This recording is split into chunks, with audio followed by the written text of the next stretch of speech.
5 months మీరు పెట్టిన efforts గురించి సంపత్ నంది గారు, అభిలాష్ గారు చెప్పారు కదా. సో ఈ స్క్రిప్ట్ విన్నప్పుడే ఖచ్చితంగా ఆ హోంవర్క్ చేయాలి, తగ్గాలి అని డిసైడ్ అయిపోయారా అభిలాష్ గారు చెప్పినప్పుడే?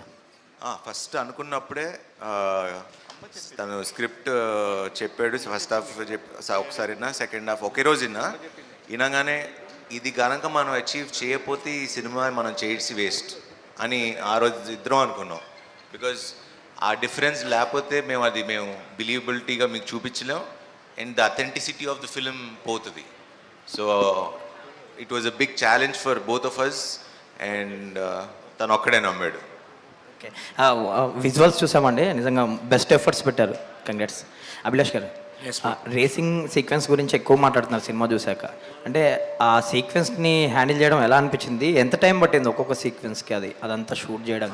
ఓవరాల్గా 60+ డేస్ చేసాం మేము రేసింగ్ సీక్వెన్స్ అన్ని. చాలా టఫ్ అండి. నేను మొన్న ఇంటర్వ్యూస్లో కూడా చెప్పా. ఒక్కొక్క షాట్ మేము 8 కెమెరాస్ పెట్టి షూట్ చేస్తాం. మీరు చూస్తున్నప్పుడు స్క్రీన్ మీద అందుకే కట్స్ ఎక్కువ ఉంటుంది. మీకు ఆ రేసీ ఫీల్ రాకుంటే విల్ గెట్ బోర్డ్. ఎక్కడైతే మేము సింగిల్ టేక్స్ వాడాము, FPV కెమెరా కూడా యూజ్ చేస్తాం. అండ్ సిన్స్ సినిమా చూస్తారు కాబట్టి ఆ రెయిన్ సీక్వెన్స్లో రేస్ షూట్ చేస్తున్నప్పుడు it's very tough. And night sequence shoot చేస్తాం. దాంట్లో ఒక చిన్న ఎమోషన్, ఆ ఫైర్ కూడా ఉంటుంది మీకు. అండ్ క్లైమాక్స్ ఆబ్వియస్లీ చాలామంది మాట్లాడుతున్నారు, it's because of the Tarain, toughest Tarain అది మనం షూట్ చేసింది. శర్వ గారు హాయ్. సార్ క్వశ్చన్ ఏం లేదు నాకు యాక్చువల్లీ, బట్ ఒక మాట అయితే చెప్పాలి. ఇందాక మీరు ఒక మాట అన్నారు కదా, it's always good to see you smile అనమాట. So keep smiling again and again. So sweet, thank you అండి, థ్యాంక్ యూ. అభిలాష్ గారు ఒక క్వశ్చన్. అంటే పర్టికులర్గా కోయంబత్తూర్ బ్యాక్డ్రాప్ తీసుకున్నారు కదా 90sలో అండ్ ఎర్లీ 2000sలో కోయంబత్తూర్ బ్యాక్డ్రాప్ తీసుకోవడానికి ఏంటండి, ఏదైనా స్పెసిఫిక్ రీజన్ ఉందా? మనకు రేసింగ్ కోయంబత్తూర్లో ఉంటుందండి ఎక్కువ వరకు. మన ఇండియన్లో Coimbatore is a hub of motocross racing. అది నాకు అథెంటిసిటీ ఉంటుందని చెప్పి నేను తీసుకున్నాను అలా. అండ్ ఇంకొకటి, చాలామంది బైకర్ అని టైటిల్ పెట్టి మీరు మోటోక్రాస్ అనేది చెప్పి ఎక్కువ ప్రమోట్ చేసాం కదా. సినిమాలో ఇంకొంచెం స్పోర్ట్స్ డ్రామా ఎక్కువ ఉండాలి, కొంచెం ఫ్యామిలీ డ్రామా కంటే స్పోర్ట్స్ డ్రామా ఎక్కువ ఉంటే బెటర్ అని ఎక్స్పెక్ట్ చేశారు చాలామంది, ఉండొచ్చు అని. బట్ మీరు అదర్వైజ్ తీసుకున్నారు, దానికి ఏంటి స్పెసిఫిక్ రీజన్? అంటే నేను ఆల్మోస్ట్ దీంట్లో 50 minutes ప్లస్సే ఉంది రేసింగ్. బట్ నేను ఫీల్ అయింది ఏంటంటే, మీకు రేసింగ్ కరెక్ట్ అవ్వాలంటే దానికి డ్రామా చాలా ఇంపార్టెంట్ ఫీల్ అయ్యాను నేను. మీకు ఓపెనింగ్ రేస్ చూసినప్పుడు కూడా దానికి మీకు రేస్ ముందు జరిగే డ్రామా ఉంటుంది అక్కడ, పిట్ క్రూలో కానీ ఆ కాన్వర్జేషన్ కానీ, అది ఇంట్రెస్టింగ్గా నేను డెవలప్ చేసుకున్నా. బికాజ్ ఆ రేస్ అర్థమయ్యేటట్టు నేను చెప్పాలి ఆడియన్కి. It is not a regular sport మనకి. సో అది కాన్షియస్ డెసిషన్ అండి మేము తీసుకుంది. మీకు ఆఫ్ రోడింగ్ రేస్ గురించి మాట్లాడుతున్నారు, మీకు ఆ మౌంటైన్ జంప్ ఇదంతా మాట్లాడుతున్నారు. ఇట్స్ మీకు కనెక్ట్ అయ్యారు కాబట్టి ఆ డ్రామా మీకు అనిపించింది, ఏమైనా తక్కువ అనిపించిందా రేసెస్ అంటే? I just want to know. కొంచెం స్పోర్ట్స్ డ్రామా ఉంటే బెటర్ ఉండదేమో అంటే. ఓకే, క్లైమాక్స్ కూడా ఆల్మోస్ట్ 25 minutes కూడా ఉంటుంది. అంటే ఐ ఫీల్ సో మీకు మీకు ల్యాగ్ లేకుండా మేము చేసాం race. That is more than 25 minutes ఉంది climax, but you're not feeling it. So that is why I like. Nice అండి, all the best. Abhilash garu, Abhilash గారు కంగ్రాట్స్ అండి. అభిలాష్ గారు థ్యాంక్ యూ అండి. మామూలుగా ఇది డ్రామా లాంటి డ్రామా సెటప్లో కథ చేస్తున్నప్పుడు క్లైమాక్స్ కొంచెం హెవీగా ఎక్స్పెక్ట్ చేస్తారు. క్లైమాక్స్లో మీరు శర్వా గారికి రాజశేఖర్ గారికి మధ్య కాన్వర్జేషన్ ఏమైనా బిల్డ్ చేస్తారేమో, అక్కడ ఏదైనా ఒక మంచి ఎమోషనల్ సీన్ ఏదైనా బలంగా పండుద్దేమో, డైలాగ్స్ ఎక్కువ వినిపిస్తాయేమో అనుకున్నప్పుడు చిన్న హగ్ తోటి మొత్తం మీరు చెప్పాలనుకున్న ఆ విషయం మొత్తాన్ని మీరు ఎక్స్ప్లెయిన్ చేస్తారు చిన్న హగ్ తోటి. అక్కడ ఆ సీన్ రాసినప్పుడు మీ అప్రోచ్ ఏంటి? ఏదైనా మీ రైటింగ్ టీమ్తో కానీ లేదంటే హీరో గారితో కానీ ఏదైనా డిస్కస్ చేస్తారా ఆ క్లైమాక్స్ ఎపిసోడ్ గురించి? ఎస్, లాస్ట్లో మీరు హగ్ గురించి మాట్లాడారు కదా, ఇది పర్టికులర్గా చెప్పాలి. బికాజ్ మేము రైటింగ్లో ఉన్నప్పుడు అదొక చిన్న పార్ట్ లాగా ఉండే. నేను శర్వాన్నకి వెళ్ళి ఇలా అన్నామంటే శర్వాన్నే ఐడియా ఇచ్చారు, అభిలాష్ ఇది భలే ఉంటుంది అభిలాష్ అని. బట్ మేము సెట్కి వెళ్ళి ఆ రోజు ఎవ్వరూ ప్రిపేర్ అవ్వలేదు. నేను జస్ట్ బ్లాకింగ్ వదిలేసి ఇది అని చెప్పి కెమెరా వదిలే ఒక వైట్ షాట్ పెట్టి వదిలినప్పుడు వాళ్ళిద్దరే పర్ఫామ్ చేస్తారు. ఇట్ వాజ్ వెరీ అన్ప్లాన్డ్ అండి. అంటే because emotion will come that time. మనం యాక్టర్స్కి వెళ్ళి చెప్పకూడదు ఎక్కువ, because they have to emote it. I feel మీరు రైటింగ్లో ఉండేది కానీ, బట్ ఆన్ సెట్లో అది వేరే లెవెల్కి వెళ్ళింది. నాకు first time throughout film చేసి that was last I think shoot మేము చేసింది అదే లాస్ట్ సీక్వెన్స్. సెట్లో ఆర్ట్ డైరెక్టర్స్ కానీ ఆర్ట్ అసిస్టెంట్స్ కానీ వచ్చి ఏడ్చారు, సార్ సూపర్ సార్ ఎమోషన్ అని చెప్పి. దెన్ మీ థాట్ ఎస్ ఈ ఎమోషన్ బాగా కనెక్ట్ అవుతుంది అనుకున్నాం. రాజశేఖర్ గారు సార్, రాజశేఖర్ గారు లాంటి ఒక యాక్టరు క్యారెక్టర్ ఆర్టిస్ట్ చేస్తే, ఒక విలన్గా చేస్తే స్క్రీన్ ఎలా ఉంటుందో చూడాలని చెప్పి చాలా కాలం నుంచి మీ ఫ్యాన్స్ కానీ ఇండస్ట్రీ కానీ ఇలాంటి డైరెక్టర్లు కానీ వెయిట్ చేస్తున్నారు. వాళ్ళందరికీ ఇప్పుడు ఒక మంచి టైము వచ్చింది అనిపిస్తుంది మీ క్యారెక్టర్ చూస్తే. ఇక నుంచి రాజశేఖర్ గారిని ఎలా చూడబోతున్నామండి? ఈ సినిమా మీకు ఇచ్చిన కాన్ఫిడెన్స్ ఏంటి? శర్వా గారు before that I want to say, ఈ సినిమాకి ఇద్దరం హీరోలమే. సార్ ఇందాక మీరు మొన్న అంటున్నారు శర్వా సినిమా అని. ఇప్పుడు సినిమా చూసిన వాళ్ళందరూ ఇది రాజశేఖర్ గారి సినిమా, శర్వా సినిమా అని అంటున్నారు. So I think is still hero for all of us. లేదు, ఫస్ట్ మీరే సెలెక్ట్ చేసిన సబ్జెక్ట్ మీరు సెలెక్ట్ చేసి అభి వచ్చి నన్ను క్యాస్ట్ చేయాలని అన్నప్పుడు మీరు ఓకే అని చెప్పడం, ఇదంతా ఇట్స్ ఆల్ గుడ్ సైన్స్. ఈ గుడ్ సైన్స్ వల్లనే నాకు ఇప్పుడు ఇంత హ్యాపీనెస్ అండ్ సక్సెస్ అన్నీ వచ్చింది సార్. అండ్ సో ఇకపైగా నాకు ఇంకా మంచి క్యారెక్టర్స్ వస్తాయి అని అనుకుంటున్నా. అలా వస్తే తప్పకుండా అన్ని క్యారెక్టర్స్లను చేస్తాను, చేయాలనుకుంటున్నా. దాంతోపాటు నా సినిమా హీరోగా చేసే సినిమాలు ఉంటుంది, అది చేస్తుంటా. ఐఎమ్ హ్యాపీ ఈ క్యారెక్టర్ చేసిందని. చాలా రోజులు చెప్తూ ఉంటారు అందరూ, ఏంటంటే మీరు చేయొచ్చు కదా, విల్లన్గా చేయొచ్చు కదా, క్యారెక్టర్ రోల్స్ చేయొచ్చు కదా అని చెప్తారు. కానీ ఎక్కడ ఈ సబ్జెక్ట్ ఎక్కడ ఎవరు ఇస్తున్నారు మంచి సబ్జెక్ట్? నాకు మంచి సబ్జెక్ట్ వచ్చింది ఇప్పుడు అభి గారు ఇచ్చారు. సో అది దాన్ని నిజం చేయగలిగాం ఆ క్యారెక్టర్ని. రాజశేఖర్ గారు ఫస్ట్ రాజశేఖర్ గారు చెప్పండి. ఫస్ట్ అభిలాష్ వచ్చి క్యారెక్టర్ చెప్పినప్పుడు, క్యారెక్టర్ చేయాలి అన్నప్పుడు మీ ఫీలింగ్ ఏంటండి? అదే చెయ్యాలా వద్దా అని అనుకున్నాను. కానీ అప్పుడు నాకు వెంటనే నచ్చింది. ఎందుకు నచ్చిందంటే ఒక మంచి సబ్జెక్ట్, నా క్యారెక్టర్ ఫస్ట్ నా క్యారెక్టర్ మంచి క్యారెక్టర్ నేను చేస్తున్నా అని అనుకున్నా. సరే మన మంచి క్యారెక్టర్ చేసినా కూడా రేపు సినిమా ఆడకపోతే వేస్ట్ కదా, ఈ సినిమా ఆడుతుందా అంటే సూపర్ సబ్జెక్ట్. సర్వా గారు ఎప్పుడు కొత్త సబ్జెక్టే సెలెక్ట్ చేసుకుంటారు. అలా సెలెక్ట్ చేసుకున్న సబ్జెక్ట్ తప్పకుండా సక్సెస్ అవుతుంది. ఈ సక్సెస్ అయ్యే సబ్జెక్ట్లో మనం చేస్తున్నాము అని అనుకుని నేను చేశాను. అది నిజంగా నాకు మంచిగా జరిగింది.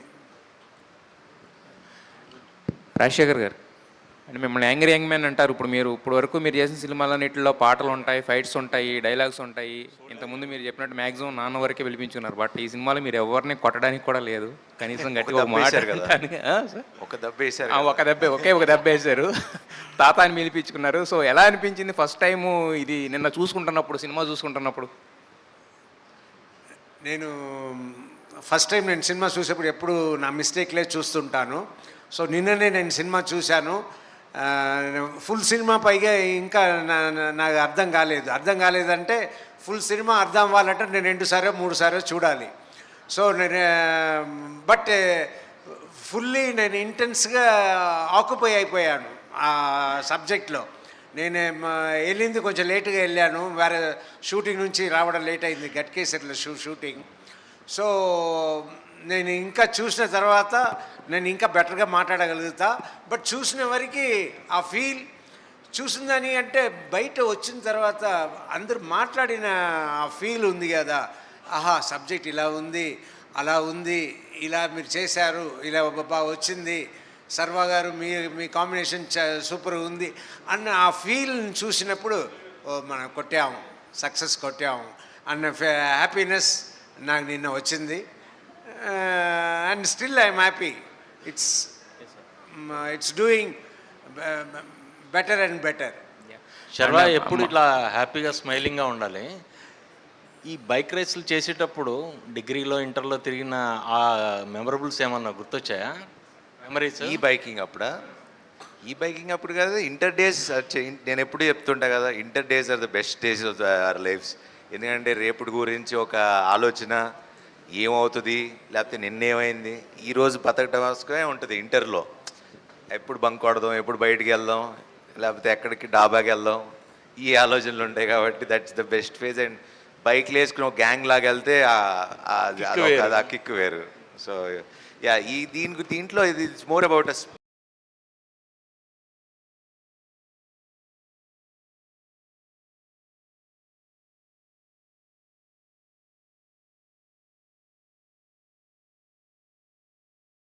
మోటార్ స్పోర్ట్ కాబట్టి ఆ టెరెయిన్స్లో ఇట్లో నడపడం కొంచెం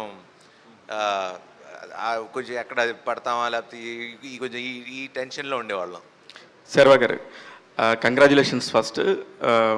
మీ ఎమోషన్స్ అన్నీ కూడా సైలెంట్గా అలా చూపించారు. మాలాంటి వాళ్ళకైతే కనుక 90sలో 2 స్ట్రోక్ 4 స్ట్రోక్ యమహా బైక్లు ఉండేవి. కాలేజెస్ డేస్ గుర్తు తెచ్చారు. ఆ సౌండ్ ఇంకా చాలా గుర్తు తెస్తూ ఉంది. బెస్ట్ 5 సీన్స్ చెప్పమంటే నాకైతే చాలా ఒక 5 సీన్స్ ఉన్నాయి. మీకు బెస్ట్ సీన్స్ అంటే ఈ సినిమాలో మీ స్టోరీ రివీల్ కాకుండా ఒక బెస్ట్ 5 సీన్స్ చెప్పండి సార్. అబ్బో, అలా చాలా ఉన్నాయి అసలు అలా చెప్పాలంటే. ఒకటి mountain jump, Yes. Definitely. Yes. అంటే అదే దట్స్ సీక్వెన్స్. ఇంకోటి, నేను ఫస్ట్ టైం మళ్ళీ ఫాదర్ని చూడటానికి వస్తా. అవును. సో డైలాగులు ఉండవు, మాటలు ఉండవు, బట్ కమ్యూనికేట్ అవుతుంది. అంటే మా కథలో అంటే బేసిక్లీ ఇందాక అభి చెప్పినట్టు అసలు ఎట్లా డైరెక్టర్ ఎట్లా కన్సీవ్ చేసాడు ఇది. ఎందుకంటే అక్కడ ఎన్ని డైలాగ్, నువ్వు ఎందుకు వచ్చావు అంటే చాలా రాయొచ్చు, నిజంగా 4 సీన్లు రాయాలి. కరెక్ట్. జస్ట్ అది ఒక చిన్న ఇదితో ఒక బ్రహ్మ వచ్చి నాకు పని ఉందని తీసుకెళ్ళిపోతాడు. So that's one scene I really liked, where I see my father after long. Convincing. ఇంకోటి డెఫినెట్లీ క్లైమాక్స్. 100% క్లైమాక్స్లో ఆ రేస్ ఒకటి, that's beautifully taken. And the way they, అంటే తను బైక్ అనే అంటే అసలు ఆ స్పోర్ట్ ఎలా ఉంటుంది అని మనకు తెలియపోయినా, ఇప్పుడు F1 చూసినప్పుడు మనకి F1 అంటే ఏంటో మన ఎవరికి తెలియదు. సేమ్ బైకింగ్ అంటే కూడా ఇప్పుడు ఎవరికి తెలియకపోయినా హీ మేడ్ ష్యూర్ అది క్లియర్గా అర్థమయ్యేటట్టు, పూస గుచ్చి అది పూస విప్పి చెప్పినట్టు అంటారు కదా, సో అలా క్లియర్గా అర్థమయ్యేటట్టు చెప్పాడు. So that is one of the thing. And the climax again, son of with నాన్న వచ్చి, నేను అప్పుడు ఆ సీన్ అయితే వచ్చి చూసి ఆయన కూడా వచ్చి చేశారు. అంటే మామూలుగా సీన్ అప్పుడు ఏమనుకున్నాం అంటే, నేను వచ్చి ఇలా డైలాగ్స్ వద్దా అనుకున్నాము, వచ్చి ఇలా చూశారు. ఆయన ఎక్స్ప్రెషన్ చూసి నాకు బ్లాంక్ అయిపోయాను నేను. రాజశేఖర్ గారు అయితే కళ్ళమ్మంటే ఆ నీళ్ళు అలా వచ్చేస్తాయి. కాదు, ఆయన చూడంగానే నేను బ్లాంక్ అయిపోయా. ఇప్పుడు ఈయన చేసిన తర్వాత ఇప్పుడు మనం ఏం చేయాలి నాకు అర్థం కాల. సరే ఆయన చేసి ఆయన వెళ్ళిపోతారు కదా, తర్వాత వీళ్ళు రావాలి. వీళ్ళు రావాలి.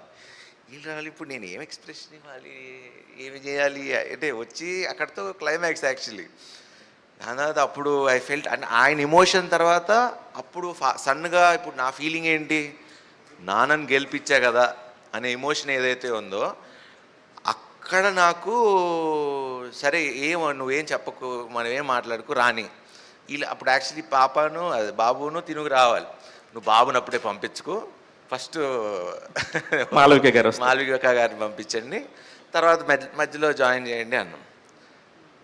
ప్లానింగ్ లేదు, ఏం లేదు, వచ్చాం జస్ట్ బికాజ్ ఆయన ఇచ్చిన ఎక్స్ప్రెషన్కి అంత. So that is the most memorable scene for me in the whole film. నాకు కూడా సేమ్ మీరు చెప్పిన ఆ 5 సీన్స్లో 4 సీన్స్ చెప్పారు. ఇంకొకటి నాకు బాగా అనిపించింది, అన్వర్ మీకు వచ్చేసి మీకు బ్యాలెన్స్గా మీకు బ్యాకప్గా నించున్నాడు. ఇద్దరే ఛాంపియన్స్ ఉన్నారని చెప్పింది. That is the best scene. That is 200% the best scene for the film, in the entire film. Because usually ఒక హీరో ప్రొటాగనిస్ట్ ఉన్నప్పుడు లేకపోతే అసలు ఈ టైప్ ఆఫ్ ఇది ఎప్పుడు మనకి కథలో ఎప్పుడు రాయాల. కరెక్ట్. అంటే ఒక ఛాంపియన్ని ఇంకో ఛాంపియన్ని సపోర్ట్ చేయటం అనేది, Correct. అంటే వెనకాల బ్యాక్ బోన్గా నిలబడటం అనేది సో ఎవరు రాయలా. So that is also one of the best things for the whole script as it's on the biker మొత్తానికి గేమ్ చేంజర్ ఆ సీన్ అనే నేను అనుకుంటున్నాను. 200%. I agree. అభిలాష్ గారు లోజర్తో స్టార్ట్ అయ్యారు, విన్నర్గా ఉన్నారు ఇప్పుడు. So happy. యాక్చువల్లీ ఈ డైలాగ్ షూటింగ్ అప్పుడు గుర్తుందా నీకు? అన్నా అందరు నన్ను లూజర్ డైరెక్టర్ అంటున్నారు, అది లూజర్ డైరెక్టర్ ఏంట్రా బాబు అంటే నాకు ఆ లూజర్ సిరీస్ చాలా ఇష్టం. నాకు కూడా ఇష్టం. కాకపోతే తనకి ఇది పరిచయం చేసేటప్పుడు మన లూజర్ డైరెక్టర్ అని పరిచయం చేస్తాం కదా. సో సౌండింగ్ ఇది మార్చాలన్నా అంటే లేదు, ఇప్పుడు నుంచి బైకర్ డైరెక్టర్ అని అంటారు, నువ్వు మర్చిపో, నువ్వేం అనుకోవసరం లేదని. మీకు అదేనండి, ఇక పాత్ బ్రేకింగ్ సీన్ దాన్ని ఇట్లాంటి వాటిని కొన్ని కన్విన్స్ చేసి చెప్పి శర్వా గారిని లాక్ చేశారేమో అనిపించింది. Congratulations, big congratulations. ఒక వచ్చిన ఈ చిన్న స్పాన్లో ఇంత మంచి సినిమా చేసే అవకాశం చాలా తక్కువ మందికి వస్తుంది. అభిలాష్ గారు, మీరు ఆ బెస్ట్ సీన్ గురించి మీకు చెప్పాలంటే ఏ సీన్కి ఎక్కువ టైం పట్టింది మీకు? రేసింగ్ గురించి వదిలేయండి. సీన్సా, ఇంత మంచి యాక్టర్స్ ఉన్నప్పుడు టైం పట్టదు మాకు ఎక్కువ లైటింగ్కి. I mean because what I feel, ఇప్పుడు మీరు హాలీవుడ్ స్టైల్ కానీ మేకింగ్ అంటున్నారు, నేను బ్యాక్ లైట్ లేని షూట్ చేయ. ఓకే, అది మాకు టఫ్ పట్టింది. లైట్ కోసం మేము వెయిట్ చేసేటోళ్ళం. ఓకే, ఆ పర్టికులర్ లైట్లో షూట్ చేయాలని చెప్పి. So that was the tough. But a scene కూడా మేము పెద్ద స్ట్రెయిన్ అయ్యి ఐ డోంట్ థింక్ సో అన్న. ఏమో నాకైతే ఎక్కడ గుర్తులేదు. అయితే మీరు కాదు స్ట్రెయిన్ అయింది, యువరాజ్ గారు అయిన ఉంటారు. దేనికంటే he is the hero of the film. ఎక్కువ స్ట్రెయిన్ అయింది మా వంశన్న, టైం ఎక్కువ పట్టేది కదా. ఎనీవేస్, నారీ నారీ నడుమరారి, బైకర్, వరుసగా హిట్లు కొట్టండి శర్వా గారు. మీరు డైరెక్టర్స్ హీరో. హీరోలు చాలా మంది ఉంటారు కానీ మీరు మాత్రం డైరెక్టర్స్ హీరో. ఆ మోల్డింగ్ చూసినప్పుడు, ఆ షేప్ చూసినప్పుడు వావ్. ఇంకా రాజశేఖర్ గారు బైక్ మీద వెళ్తుంటే మీరు వెనకాల రన్నింగ్ చేసుకునే సీన్ చూసి వావ్, ఎందుకంటే ఈ సినిమాకి ఇంకేం అవసరం లేదు అనిపించింది. All the very best. I will always want to be direct as actors. And కొత్త డైరెక్టర్లు ఇలా మంచి కథలు తీసుకురండి, కలిసి చేద్దాం. ఎందుకంటే ప్రజెంట్ మీరే, ఫ్యూచరు మీరే. సో నేను ఎప్పుడు ఇలాంటి వాళ్ళతో పనిచేయడానికి ఎప్పుడు ఫస్ట్ హ్యాపీగా ఫీల్ అవుతాను. మాలవిక గారు, ఫస్ట్ కంగ్రాచ్యులేషన్స్ అండి. ఒక మంచి ఇట్లాంటి ఒక చాలా ఉమెన్కి చాలా స్పెషియస్గా ఉంది దీనిలో. ఒక స్పోర్ట్స్ డ్రామా కూడా ఉన్నప్పటికీ కూడా అభిలాష్ గారు ఉమెన్ని చాలా బాగా తీస్తారు. ఆయన లోజర్ సిరీస్లో కూడా చాలా గొప్పగా చెప్పాడు ఉమెన్ గురించి. మీరు కూడా మీ పాయింట్ ఆఫ్ వ్యూలో చాలా బాగా చేశారు. మీరు ఈ సినిమా చేయడానికి ఫస్ట్ రీజన్ ఏంటండి? ఫస్ట్ రీజన్ అంటే ఇది ఫాదర్ సన్ ఎమోషన్ అనేది ఆయన అభిలాష్ గారు చాలా చాలా బాగా రాస్తారు. జనరల్గా మా ఫాదర్తో, మా పేరెంట్స్తో మాకు ఒక కనెక్ట్ ఉంటుంది. అది చాలా టైప్లో, చాలా ట్రోప్స్లో మనం చూసేసాము ఆల్రెడీ. బట్ ఆయన రాసిన, ఇప్పుడు నా క్యారెక్టర్ ఒక డైలాగ్ చెప్తుంది, విక్కీ వాళ్ళ ఫాదర్కి ఆయన కొడుకు కాదు, రేసర్ అంతే. బట్ నా ఫేవరెట్ సీన్స్ అంటే ఆయన సటిల్గా ఆయన ఆ కొడుకు ఫాదర్ రిలేషన్షిప్ చూపిస్తారు. There are so many moments in the film where ఆయన క్రైమ్ కానీ, suddenly Sharwa will act like a child. ఆయన ఒక సీన్లో వచ్చి వెళ్తూ ఉంటారు. So that's my favourite scene. సడన్గా ఆయన ఒక ఫాదర్ అయినా హీస్ బికమ్ హిస్ సన్. ఆ చిలిపితనం కానీ అంత కనిపిస్తుంది. సో అదేంటి దాట్ ఫాదర్. అంటే ఇంకొకటి చెప్పాలంటే I'm here right now an actor because of my father. Yes. So ఆయన విజన్ ఇది. నేను చిన్నప్పటి నుంచి ఆయన చూసిన, నేను డాన్స్ చేసింది కానీ something about me he thought I should be on screen. And ఆయన పుష్ చేసిన వాళ్ళే నేను ఇక్కడ ఉన్నాను. So I always connected to my father in that way. Abhilash garu, ఒక డైలాగ్ వల్ల నిజంగా అంటే ఫస్ట్ హాఫ్ అంతా కూడా మీరు బిల్డ్ చేసుకునే టైం పట్టింది. Actually second half I think it's చాలా ఈజీగా రఫ్గా తీసుకెళ్ళిపోయారు, చాలా ఫాస్ట్గా తీసుకెళ్ళిపోయారు. అక్కడ మీరు చెప్పిన ఒకే ఒక్క డైలాగ్ మాత్రం అందరినీ కనెక్ట్ చేసేసింది. ప్రతి కొడుకు యుద్ధం వెనక తండ్రే మొదటి సైనికుడు. ఆ ఒక్క డైలాగ్తో రాజశేఖర్ గారితో చెప్పించింది ఈ సినిమాకి highlight sir. Congratulations once again. Thank you. Abhilash, here. So మీరు ప్రీమియం ఫార్మాట్ సినిమా అందించారు, ప్రీమియం ఫార్మాట్ సినిమా ఎక్స్పీరియన్స్ అయితే ఇచ్చారు. అంటే మనకి హైదరాబాద్లో ఏఎంబి, PCX అండ్ అల్లు వరకు okay. But other than that what are the other screens you suggest for the audience for proper cinematic experience? అదే అంటున్నా. ఇప్పుడు అదే శర్వంతో మాట్లాడుతుండే, నిన్నటి నుంచి అల్లు స్టూడియోస్తో టికెట్స్ కావాలని నన్ను అడుగుతున్నారు. నాకే నేను టికెట్ లేక బయటకు వచ్చాను నిలబడి చూస్తాను. లైక్ ఐఎమ్ సో గ్లాడ్ మన సినిమా బికాస్ ఆ ఎక్స్పీరియన్స్ కోసం తీసాము, people are now experiencing it. But మీరు ఎక్కడ చూసినా మల్టీప్లెక్స్లో కానీ సింగిల్ స్క్రీన్స్లో ఏమన్నా పర్టికులర్లీ టెల్ బ్రహ్మరాంబలో కానీ అక్కడంతా people are shouting for that climax sequence అంతా. So people are connecting the sequence. మనకు ఎక్స్పీరియన్స్ కోసం వీ థాట్ అల్లు స్టూడియోస్ బాగుంటుందని, బట్ సర్ప్రైజింగ్లీ మాకు మిగతా థియేటర్స్ దగ్గర నుంచి కూడా చాలా మంచి రెస్పాన్స్ వస్తుంది. So we're glad. Yeah. Okay. Also ఒక సీక్వెన్స్ ఉంది, అంటే I don't know if it is a plan thing or not. Sharwa ఒక షర్ట్ హ్యాంగ్ చేస్తారు, ఆ హ్యాంగర్ మొత్తం ఊడిపోద్ది. Was it a plan thing or no? Okay, no plan. అది బాగా న్యాచురల్గా వచ్చింది. న్యాచురల్గా వచ్చింది. అభిలాష్, అంటే మా నాన్న సూపర్ హీరో తీశారు, ఇందులో కూడా ఫాదర్ సన్ రిలేషన్షిప్, లోజర్లో కూడా ఫాదర్ గురించి బాగా ఎలివేట్ చేశారు. ఈ ఫాదర్ సినిమాలే తీయాలని ఉన్న స్పెసిఫిక్గా, అంటే ఎక్కువ కనెక్టెడ్? ఎస్ అండి. అంటే I thought of dedicating to my father one film, so this is my dedication. Next upcoming ఫిలిమ్స్లో I'm just shifting the genre. But ఒక చిన్న పాయింట్ అయితే ఉంటుంది. ఫాదర్ ఒక ఫ్యామిలీ కదండి, it's like it starts from there కాబట్టి అది ఎక్కడో తెలియని ఒక ఫీలింగ్ ఉంటుంది. బట్ నెక్స్ట్ సినిమాకి I'm just moving on from this genre. ఇంకొకటి, it's a first time it's kind కదా. ఇలాంటి ఒక సినిమా చాలా రేసీ స్క్రీన్ ప్లే ఉండాలి, చాలా ఎక్స్పెన్సివ్ సినిమా అవుతుందని ముందే తెలిసిన అప్పుడు మీ ఆలోచనలు, అంటే ఇంకా పెద్ద హీరోకి వెళ్ళాలి, లేకపోతే ఇంకెవరైనా కమర్షియల్గా బిగ్ హీరోని ట్రై చేయాలని కానీ ఏమైనా అనిపించిందా? లేదా పర్టికులర్గా శర్వాకి ఈ సబ్జెక్ట్ని ఎందుకు తీసుకెళ్ళారు? నాకు శర్వానే పెద్ద హీరో అండి ఈ సబ్జెక్ట్కి. సో ఇది big Sharwa is my star for me, అందుకే ఛాంప్ యాజ్ అరేవ్డ్ అని వేయించాను. So that is my champ for this film ఈ శర్వాన్ సార్. యా. అంటే ఫస్ట్ మీ థాట్ శర్వాని ఎందుకు చూస్ చేసుకున్నారు? అదే that is where I felt కదా. అంటే జనరల్గా శర్వా కొత్త డైరెక్టర్లు చెప్పే సినిమాలు, కొత్త సినిమాలు చేయాలని చూస్తుంటాడు, చేస్తున్నాడు కూడా. అతను చేసిన సినిమాలన్నీ కూడా ఇప్పుడు వరకు మంచి సినిమాలు, అంటే కొత్త సినిమాలు, గొప్ప సినిమాలు అని. సో ఆ ఉద్దేశంతో వెళ్ళారా, లేదా ఈ సబ్జెక్ట్ అనుకున్నప్పుడు శర్వాకి ఇది సూట్ అవుతుందని మీరు ఏం ఫిక్స్ అయ్యారు? ఎందుకు? ఆ లాస్ట్ సీన్ పర్ఫార్మెన్స్ మీరు చూశారు కదా, దానికోసం వెళ్ళాను నేను శర్వా సార్ దగ్గరికి. శర్వ గారు, నిన్న సినిమా చూడడం జరిగింది. నిజంగా ఎక్స్పీరియన్స్ అయితే చాలా చాలా బాగా నచ్చింది. మెయిన్లీ షార్ట్ ఏదైతే ఉందో లాంగ్ జంప్, అది మాత్రం అల్టిమేట్ ఉంది. అయితే ఈ సినిమా కోసం మీరు చాలా వెయిట్ లాస్ అయ్యారు. ఎంత వెయిట్ లాస్ అయ్యారు? అండ్ ఈవెన్ దో అభి గారు ఒక పాయింట్లో వద్దు ఇంత సరిపోతుంది, దీనికన్నా తక్కువ అవ్వద్దన్నా కూడా మీరే లేదు ఐ విల్ ఇంకా తగ్గుతాను అని చెప్పి అనడం జరిగిందన్నారు. సో హౌ మచ్ టోటల్గా ఇప్పుడు ఎంత వెయిట్ లాస్ అయ్యారు ఏంటి? ఓవరాల్ 2 years నుంచి చూసుకుంటే ఐ వాజ్ 92, ఇప్పుడు నేను 70, అంటే ఆల్మోస్ట్ 22 kilos తగ్గినట్టున్నా.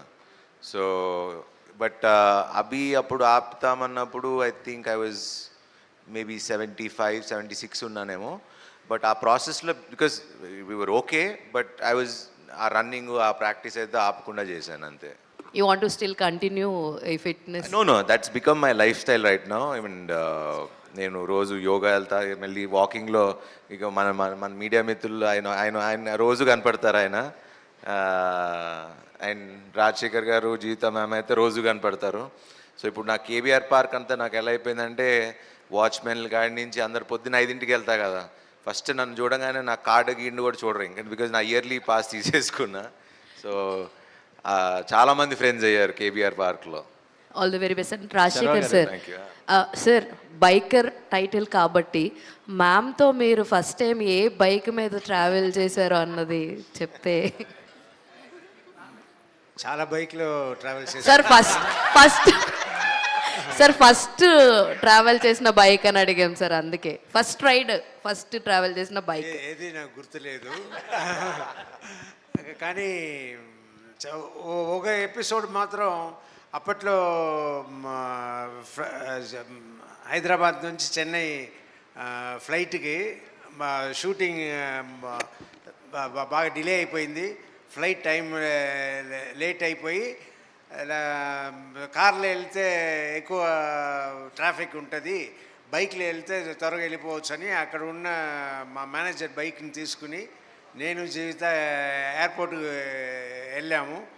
చాలా స్పీడ్గా వెళ్ళి flight about to take off ఆ టైంలో వెళ్ళి మమ్మల్ని వెతుకుతున్నారు, ఎక్కడ 2 టికెట్లు కనపడలేదు అని.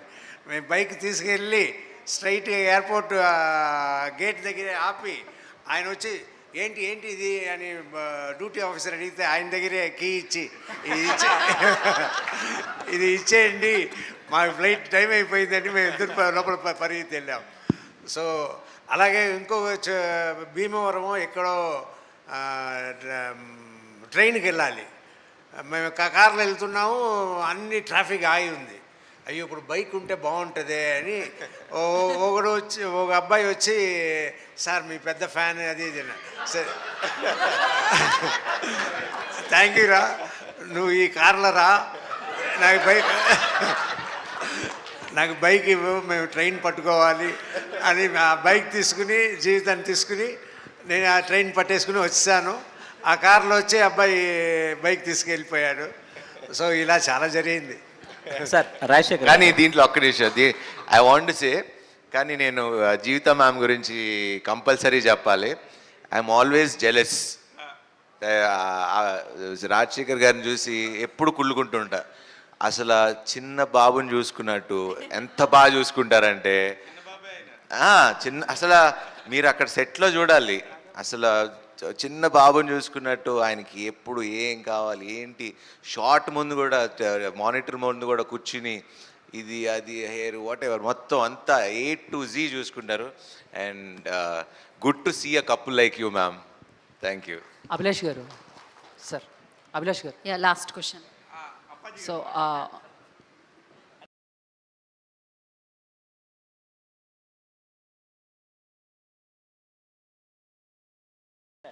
Sir first of all congratulations. అంటే సినిమా మొత్తం బాగుంది, బట్ ఒక సీన్ అయితే నాకు చాలా బాగా నచ్చింది. అంటే కులకర్ణి గారికి రాజశేఖర్ గారికి ఒక సీన్ ఉంటుంది, లైక్ రేసింగ్ ఫ్యూచర్ కాదు, నో మీడియా నో క్రౌడ్, క్రికెట్లా కాదంటే రాజశేఖర్ గారు ఒక డైలాగ్ చెప్తారు, 83 ముందు వరకు కూడా కపిల్ దేవ్ చుట్టూ క్రౌడ్ లేదని చెప్పేసి. అంటే అది చాలా బాగా రాసుకున్నారు. బట్ ముఖ్యంగా ఆ పర్టికులర్గా ఆ డైలాగ్ కానీ ఆ సీన్ కానీ రైటాకే ఉన్న ఒక ఇన్స్పిరేషన్ కానీ, సో ఏంటి అంటే కొంచెం గట్స్ ఉంటుంది అంటే అదే కదా మన క్యారెక్టర్ కూడా. సో క్యారెక్టర్ క్లారిటీ ఉంది కాబట్టి, బికాజ్ మీరు చూస్తే cinema that is wear it starts. మీకు రికగ్నిషన్ రావాలి స్పోర్ట్కి అనేదే కదా క్యారెక్టర్, అది చాలా ఈజీగా వచ్చేసింది. శర్వా గారు, సో బేసిక్గా యాంగ్రీ యంగ్ మ్యాన్ ఆయనతోనే మీరు యాంగ్రీ యంగ్ మ్యాన్ టైటిల్ నీ ఒక్కడదే కాదు అని చెప్పడం కూడా చాలా క్యూట్ అనిపించింది సినిమాలో. సో పర్టికులర్గా ఆ మూమెంట్ గురించి ఏం చెప్తారు? అంటే ఆయన్ని చూసే పెరిగాం కదా, మా అంకుశం అంటే అలాంటి గొప్ప గొప్ప సినిమాలు చేశారు ఆయన. సో ఫస్ట్ ఆఫ్ ఆల్ మగాడు, బోల్డ్, సేతు అలాంటి, ఐ మీన్ నాకు చాలా ఇష్టమైన యాక్టర్. ఐ మీన్ చిన్నప్పటి నుంచి నాకు చాలా ఇష్టం. అండ్ అలాంటిది అంటే కల్లో కూడా ఊహించుకుంటామా మనం, అంటే రాజశేఖర్ గారితో యాక్ట్ చేసి ఆయన టైటిల్ గురించి ఆయనతో మాట్లాడతాం అనేది, దట్ యాక్చువల్లీ మీరు very good question, because that's a very sweet moment. ఈ యాంగ్ టైటిల్ నీది ఒక్కటే కాదు నాది అని. సో అసలు అలాంటి స్టార్తో మనం చేయగలుగుతామా, చేసామా అంటే dreams do come true. So yeah, it happen.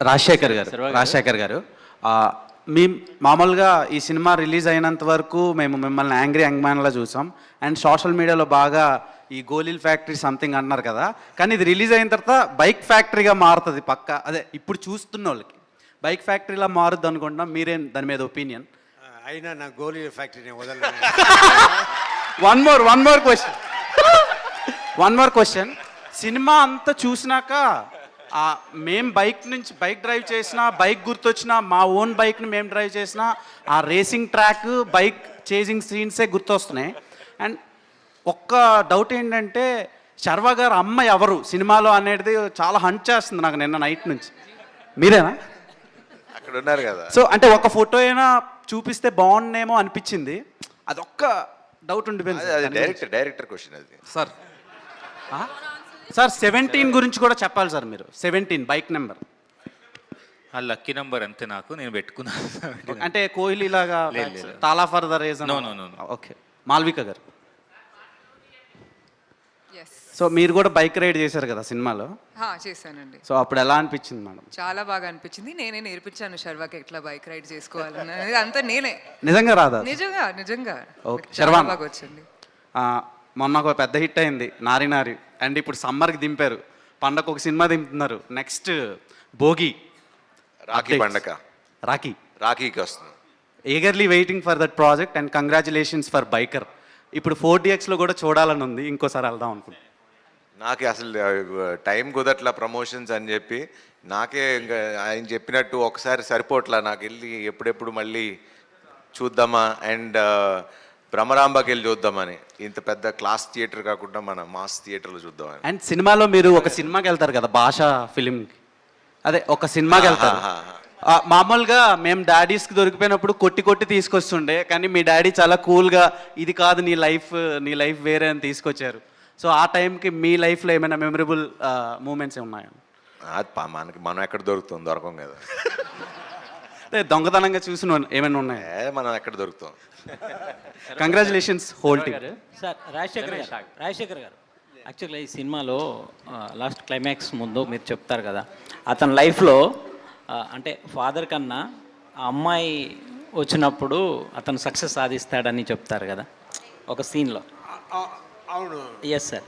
అది అప్పుడే కదా మా మనసు ప్రశాంతంగా ఉంటుంది. మనసు ప్రశాంతంగా ఉంటే ఈ కెన్ రేస్ బెటర్ అన్న ఇదే.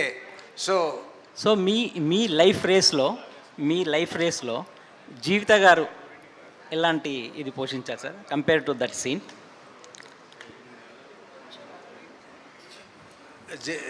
ఈయన చెప్పారు కదా, జీవిత గారు నన్ను స్కూల్కి తీసుకెళ్ళినట్టు షూటింగ్ తీసుకెళ్తుంది, మరి ఇంటికి తీసుకొస్తుంది, అలాగే నేను బతుకుతున్నా అంతే. ఇంకోటి సార్, అంటే ఈ సినిమా చూసినప్పుడు ఆ శర్వా క్యారెక్టర్ చూసినప్పుడు, అంటే మీ క్యారెక్టర్ కాదు సార్, ఇలాంటి స్క్రిప్ట్ మీ ఎర్లీ స్టేజ్లో మీరు మగాడు ఇలాంటి సినిమాలు చేసిన టైంలో వచ్చుంటే బాగుండేది అనే ఫీల్ ఏమన్నా మీకు కలిగిందా సార్? అలా ఏం లేదు, బట్ నాకు 2 డాటర్స్. ఈ సినిమా చేస్తున్నప్పుడు నా తమ్ముడికి 2 సన్స్. సో వాళ్ళ బిహేవియరు అండ్ మా బిహేవియర్, మా డాడీ టువర్డ్స్ మై డాడీ, ఇదంతా చూస్తూ అబ్బాయిలు అయితే ఇలాగే ఉంటారు, అమ్మాయిలు అయితే మన ఇంటి అమ్మాయిలాగా ఉంటారు అని ఆ లైఫ్లో నేను నేర్చుకుంది ఈ సినిమాలను చూశాను. అబ్బాయిలు కొంచెం ఫాదర్తో ఎలా ఉంటారో ఈ సినిమాలో చూస్తే మీకు తెలుస్తుంది. బట్ అమ్మాయిలు అలా కాదు, చాలా ఇంకా క్లోజ్. మన సినిమాలో ఉంది కదా, ఫాదర్ అంటాడు ఏది, నువ్వు గెలిచావనుకోకు, అందరు నీకన్నా వెనకాల వచ్చారు. సో ఇప్పుడు మా జనరేషన్లో ఉన్న ఫాదర్స్ ఎవరు పొగడరు, ఎప్పుడు వెనకాల నుంచి చెప్తూనే నీకు అంత సీన్ లేదులే, వెనకాల ఇంకా వాళ్ళు చూడు అంటారు. కానీ అంటే జనరేషన్కి మారుతూ ఉంటుంది కదా. So yeah. శర్వ గారు యాక్చువల్గా ఈ సినిమాని, బైకర్ సినిమాని సంక్రాంతికి ముందు అనౌన్స్ చేశారు, తర్వాత బైకర్ ప్లేస్ ఈ సినిమాని ముందు సంక్రాంతికి అనౌన్స్ చేశారు. సంక్రాంతి కాదు, December 6th. ఓకే, దాన్ని మార్చడానికి అంటే మీ conscious decision? Conscious decision. Actually అప్పటికి వర్క్ అయిపోద్ది అనుకున్నాము.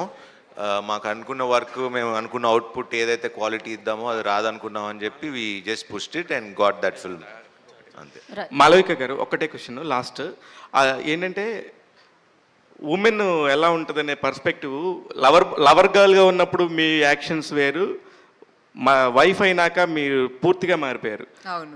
అది రియల్ లైఫ్లో కూడా మీరు దాన్ని ఎట్లా చూస్తారండి? మామూలుగా ఎలాగ ఉంటుందంటే రియల్ లైఫ్లో కూడా ఇప్పుడు మీరు చూస్తే, అంటే రియల్ లైఫ్లో కూడా ఇప్పుడు నా ఉద్దేశం ఏంటంటే, లవర్ బాయ్గా ఉన్నప్పుడేమో ఏమైనా చేసేయచ్చు, ఎంత ఎవరెస్ట్ అయినా బైక్ మీద అయినా రైడ్ చేయొచ్చు, నువ్వు ఛాంపియన్ చెప్తారు. ఎందుకండి అది వస్తుంది ఆడవాళ్ళకి? అది అంటే చాలా చెప్పాలంటే దాని గురించి. అంటే if you see Ananya's character also, ఆ తర్వాత కూడా తను చాలా సపోర్టివ్గా ఉంటుంది. అండ్ తను క్యారీ చేస్తున్నప్పుడు కూడా రేసే చూస్తుంది, క్లైమాక్స్ చూస్తుంది. బట్ ఆ ప్రీమెచ్యూర్ బేబీ రావడం వల్ల అండ్ అన్వర్ సడన్గా ఫైర్తో వెళ్ళిపోవడం వల్ల, నేను సింగిల్ పేరెంట్ పైన రేస్ అయ్యాను, ఆయన క్యారెక్టర్ కూడా అలాగే. సో సడన్గా ఆడవాళ్ళే అంత ఇమోషనల్ ఎవరు తీసుకుంటారండి. మీరందరూ ఎంజాయ్ చేసుకుంటారు, నా ఆడవాళ్ళు అవన్నీ క్యారీ చేసుకోవాలి. అంత అవుతుంది, లేడీస్ ఇలానే ఉంటారండి. అంత అదేనదే అంత కాదు, కాదు, కాదు, కాదు. ఇది ఏదో మీరు బాగా చదువుతావేంటి పని నువ్వు? అంతగా అలా కాదండి. ఇదేదో బాగా మీరు లోపల నుంచి వచ్చినట్టు అవును, అనిపిస్తుంది నాకు. correct, ఇంటికి వెళ్ళండి correct, వీరశివ గారు, ఇంటికి వెళ్ళండి. సో అది అక్కడ అందరికీ ఉంటుంది. So thank you media for your questions, thank you so much. So we have a cake. So ఆ కేక్ తొందరగా క్విక్గా మీరు స్టేజ్ మీదకి తీసుకొచ్చేస్తే మనం కేక్ కట్ చేసేద్దాం. And thank you audience, like ఒక మంచి సినిమా వస్తే మీరు సూపర్గా వెల్కమ్ చేస్తారని మరొకసారి ప్రూవ్ అయింది. సో శర్వా గారి సినిమాకి మరొకసారి మీరు బ్రహ్మరథం పడుతున్నారు. అండ్ బైకర్ని చూడండి, ఎంజాయ్ చేయండి విత్ యువర్ ఫ్యామిలీ. సో బోలెడని ఎమోషన్స్ అండ్ బోలెడంత ఎంటర్టైన్మెంట్ కూడా ఉంటుంది. సో ఎస్, కేక్ కటింగ్ కోసం ఐ రిక్వెస్ట్ డైరెక్షన్ డిపార్ట్మెంట్ అందరూ కూడా జాయిన్ ది స్టేజ్ అండి. And journalist